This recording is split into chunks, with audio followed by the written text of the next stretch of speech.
नमस्कार दोस्तों, मैं धर्मेंद्र गोस्वामी स्वागत करता हूं आपके अपने YouTube चैनल सिद्धेश्वर क्लासेज पर। तो दोस्तों, आज मैं आपको एक और खुशखबरी लेकर के आया हूं। दोस्तों, आज से हमारे साथ आर्ट एंड कल्चर पर विशेष प्रकाश डालने के लिए, विशेष अनुभव साझा करने के लिए, विशेष क्लासें लेने के लिए हमारे साथ एक और हमारी जो फैकल्टी है वो हमारे साथ जुड़ चुकी है। मैं उनका बहुत बहुत आभार व्यक्त करता हूँ कि वो हमारे साथ जुड़े। वो हैं हमारे प्रवीण जी सर, जो विशेष अपना इस सब्जेक्ट में अनुभव रखते हैं। तो दोस्तों, वो आपको आज से कला व संस्कृति पढ़ाने वाले हैं। तो मैं उनका आप अपने इस चैनल पर, अपने इस परिवार में उनका बहुत बहुत स्वागत करता हूं। वो आए और कला व संस्कृति पर विशेष आज प्रकाश डालें। वो आज जो आपको कला संस्कृति के बारे में थोड़ा सा बताएंगे। और पहला जो टॉपिक लेकर के आए हैं वो होने वाला है दोस्तों दुर्ग से संबंधित। तो मैं स्वागत करता हूं प्रवीण जी सर का, वो आए और विशेष चर्चा इस पर प्रकाश डालें। बहुत बहुत स्वागत है सर आपका, बहुत बहुत धन्यवाद करता हूं और आपको हमारे साथ जुड़ने के लिए आभार कि आप हमारे साथ जुड़े। और अब आप जो है इस मैं दोस्तों दोहराना चाहूंगा कि जो हमारा कल्चर सब्जेक्ट है ये किसी भी कंपटीशन एग्जाम में विशेष महत्व रखता है। 8 से 10 क्वेश्चन किसी भी कंपटीशन एग्जाम में यहां से आते हैं। तो इसी के लिए विशेष क्लासें लेकर के आज से हमारे प्रवीण जी जो सर हैं वो आपको लेके आने वाले हैं। तो आप इनका स्वागत करें और कमेंट करके जरूर बताएं क्लास कैसी लगी। तो दोस्तों, पहले उनसे पढ़ें, फिर आप बताएं कि आपका रिव्यू कैसा रहता है। उस अनुसार हम आपको और बाकी क्लासें समय समय पर आती रहेंगी। तो दोस्तों, मैं प्रवीण जी सर से कहूंगा वो इस बारे में विशेष चर्चा करें। धन्यवाद सर। ठीक है, तो दोस्तों, जैसा कि अभी हमारे सर ने बताया है कि आज से हम इसमें चैनल पर कल्चर एंड आर्ट की क्लासेस स्टार्ट करने वाले हैं। तो देखिए, कल्चर एंड आर्ट एक ऐसा सब्जेक्ट है जो कि किसी भी कंपटीशन के एग्जाम में आपको अच्छे से अच्छे मार्क्स दिलाने की ताकत रखता है। तो कल्चर जो एकमात्र हम ये कह सकते हैं कि अगर आप जिसे इतना पढ़ेंगे, आप अपने कल्चर के बारे में, अपने इतिहास के बारे में उतना जानने की ये संभावना रहेगी। तो कल्चर में एक किसी भी टॉपिक पर आप जितना भी ज्यादा अध्ययन करते हैं वो टॉपिक आपको अपने अंदर समेटने की ताकत रखता है। दुर्ग और किला जो ये है गढ़, ये हमारा प्रथम टॉपिक है इस कल्चर एंड आर्ट का। पहला टॉपिक है वो दुर्ग होने वाला है। इसमें जो है दुर्ग क्या होता है, बेसिकली दुर्ग आप किसे मानते हो? दुर्ग ये होता है जिसमें राजा रहे, रानी रहे, उनके सैनिक वो, उनकी जनता प्रजा रहने के लिए उनके व्यवस्था की जाती हो। दुर्ग एक ऐसी जगह होती है जिसमें अनेकों महीनों के लिए राशन वो पानी के लिए आवश्यकता अनुसार उनके व्यवस्था की जाती है।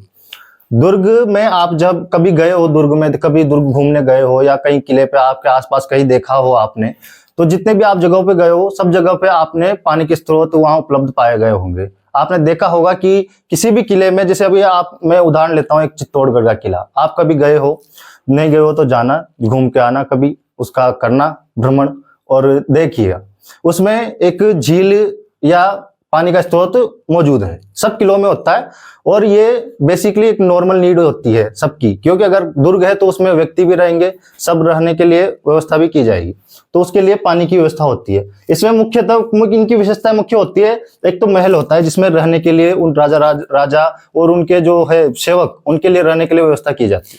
दूसरा होता है शस्त्रागार। इनके महत्वपूर्ण अंगों में से एक सबसे प्रमुख माना जाता है शस्त्रागार। इसमें जितने भी नवीनतम अस्त्र शस्त्र होता है या इनके बारूद या जितनी भी तोपें हैं उनको रखने के लिए स्थान, जिसको शस्त्रागार कहा जाता है। सैनिक छावनियां, जब अगर सेना रहेगी तो उनके रहने के लिए उनकी व्यवस्था भी की जाएगी। तो सैनिकों के उनको धूप गर्मी बरसात से बचाया जाएगा। ऐसा तो है नहीं कि अगर सेना है तो उसको बाहर छोड़ दिया जाए, उसके रहने के लिए व्यवस्था की जाएगी। तो उनके लिए सैनिक छावनियां बनाई जाती है जिनमें सैनिक रहते हैं, विश्राम करते हैं और बाकी जितने भी है सारा उनका उसमें पूरा ये रहता है। छतरिया भी उपस्थित होती है, ठीक है। और जो एक अपने राजस्थान की जो है मतलब 3 श्रेणियों में बांटा गया है दुर्ग को। अपनी प्रथम श्रेणी में अपन मानते हैं किला, जो एक साधारण होता है, जो इसका आकार इतना बड़ा नहीं होता, मतलब छोटा आकार, जिसे आप दुर्ग का एक संपूर्णतः छोटा रूप माना जा सकता है। और दूसरा जो है वह गढ़, किले से बेहतर होता है थोड़ा, बट दुर्ग से थोड़ा कम, इसमें इतनी व्यवस्था नहीं होती। बट जो दुर्ग होता है वो होता है समुच्चय व्यवस्था वाला, इसमें सारी व्यवस्थाएं उपस्थित होती है। इसमें आप रहने से लेके जनता के रहने के लिए और प्रजातंत्र जितना भी सारा पूरा जो राज्य होता है उसके लिए सारी व्यवस्थाएं इसमें उपस्थित होती है, उसे दुर्ग कहा जाता है। इसकी जो लंबाई चौड़ाई हो वो सबसे बड़ी होती है, जितना इसका आकार होता है वो आप कभी देखना जाओ तो इसमें सारी व्यवस्थाएं, मतलब कुल मिला के बात यह है कि सारी व्यवस्था मिलती है। और जो है अपने दुर्गों की सबसे प्रथम व्याख्या, जो सबसे प्रथम वर्गीकरण मिला था वो है मनुस्मृति में मिला था। मनुस्मृति में सबसे प्रथम दुर्गों का वर्गीकरण किया गया था। वो इसमें 6 प्रकार के दुर्ग बताए गए थे। प्रथम है जल दुर्ग, गिरि दुर्ग, वृक्ष दुर्ग, नर दुर्ग, मही दुर्ग, धानु दुर्ग। और इनमें जो है गिरि दुर्ग इसको सर्वश्रेष्ठ माना गया है, क्योंकि यह एक सर्वश्रेष्ठ ऑप्शन होता है किसी के लिए भी। तो अगर आपसे पूछा जाए कि मनुस्मृति के कितने दुर्ग के कितने प्रकार बताए गए तो 6, लेकिन अगर वहीं पर देखे जाए तो कौटिल्य ने 4 प्रकार बताए। अगर क्वेश्चन आए कि कौटिल्य ने दुर्गों के कितने प्रकार बताए तो 4, औदुक दुर्ग, पार्वत दुर्ग और धानवन दुर्ग और वन दुर्ग, ये 4 प्रकार के कौटिल्य ने बताए। और राजस्थान का जो है दुर्गों की स्थिति में 30वें नंबर पे आता है राजस्थान। सबसे ज्यादा दुर्ग पाए जाते हैं महाराष्ट्र में, और दूसरे नंबर पे जो आता है वो आता है मध्य प्रदेश का। 30वें नंबर पे जाके अपने राजस्थान का नाम आता है कि राजस्थान में कितने नंबर पे आता है। 9 प्रकार शुक्र नीति के अनुसार दुर्ग 9 प्रकार के होते हैं। जो प्रथम दुर्ग है वो है जल दुर्ग। जल दुर्ग के चारों ओर पानी होता है, मतलब ये जो दुर्ग होता है इसके चारों तरफ पानी भरा होता है। खाई की या आप नदी ले लो, नदी की या ऐसी जगह पे बनाया जाता है जिसके चारों ओर या तो नदी हो या फिर उसे खाई खोद कर उसमें पानी भरा जाता है।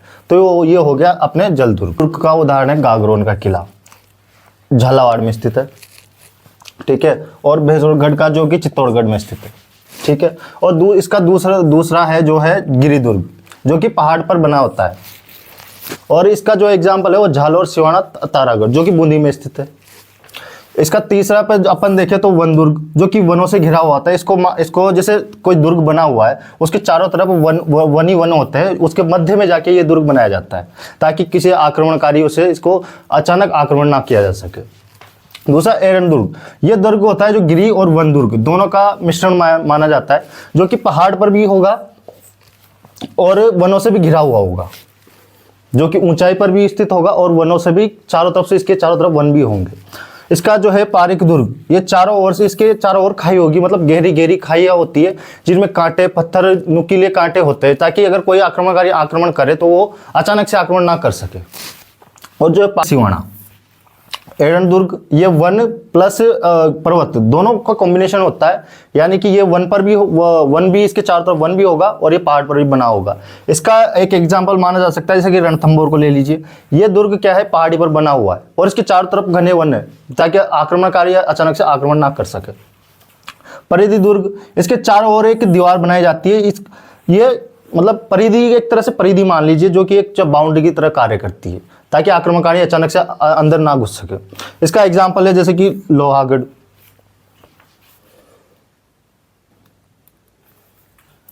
धानवन दुर्ग, ये मरुस्थल से घिरा हुआ रहता है, इसके चारों तरफ रेगिस्तान होता है। इसका जो एग्जाम्पल है वो है सोनारगढ़, जो कि जैसलमेर में स्थित है, ठीक है। और सैन्य दुर्ग, जो कि जिसको नर दुर्ग भी कहा जाता है, और इसमें जो है सेना का एक प्रमुख जमावड़ा पाया जाता है, ठीक है। जो इसका प्रमुख एग्जाम्पल है वो है सिवाना, ठीक है। मेहरानगढ़ का भी मान लीजिए जो जोधपुर में है। और जो है स्थल दुर्ग, ये दुर्ग समतल भूमि पर बनाया जाता है, और ये है जो है जालोर का इसका एक प्रमुख एग्जाम्पल मान सकते हैं, ठीक। तो ठीक है, यहाँ पे अपने दुर्ग कंप्लीट होते हैं। जो इसमें जो शुक्र नीति के अनुसार जो सबसे सर्वश्रेष्ठ जो दुर्ग माना गया है वो माना गया सैन्य दुर्ग को, ठीक है। तो हमने पिछली स्लाइड में देखा था कि जो है राजस्थान का नंबर पूरे दुर्गों के मामले में 30वें नंबर पे आता है, ठीक है। पहले पे अपन लोगों ने पढ़ा था कि महाराष्ट्र, सबसे ज्यादा दुर्ग महाराष्ट्र में उपस्थित है, और दूसरा है मध्य प्रदेश, सबसे ज्यादा दुर्ग महाराष्ट्र, फिर उसके बाद मध्य प्रदेश, और 30वें नंबर पे जाकर के नाम आता है राजस्थान का। और राजस्थान में एक प्रमुख बात मैं आपको बताना चाहूंगा कि राजस्थान में सबसे ज्यादा दुर्ग जो पाए जाते हैं वो कहां पाए जाते हैं, जयपुर में। जयपुर जिले में सबसे ज्यादा दुर्ग पाए जाते हैं। और अब जैसे जो है ये बेसिक सिर्फ हमने इसका पूरा महलों का पूरा बेसिक पढ़ा है। इसमें कोई एक्स्ट्रा चीज़ नहीं जोड़ी गई कि हाँ राजस्थान में कितने दुर्ग है क्या है, हमने सिर्फ बेसिक पढ़ा है इसका। और आज जो हमने पूरा ये कंप्लीट कर लिया है, तो अब हम जो आगे पढ़ेंगे उसके लिए हम आपको जानकारी दे देंगे। बाकी जो ये क्लास है उसको यहीं तक सीमित रखते हुए मैं ये क्लास यहीं पूर्ण करता हूँ। और आगे की जो भी हो वो क्लास है जो आपको कैसी लगी वो आप कमेंट करके बताइए, तथा अपने दोस्तों के साथ लाइक मतलब शेयर करिए और उनको बताइए कि कैसा एक्सपीरियंस रहा आपको क्लास के साथ। तो ये क्लास हम यहीं आके अगर जो भी है आगे की क्लास हम इसी प्रकार लाते रहेंगे। आपको ये क्लास कैसी लगी अपना एक्सपीरियंस शेयर कीजिए और अपने दोस्तों के साथ इसको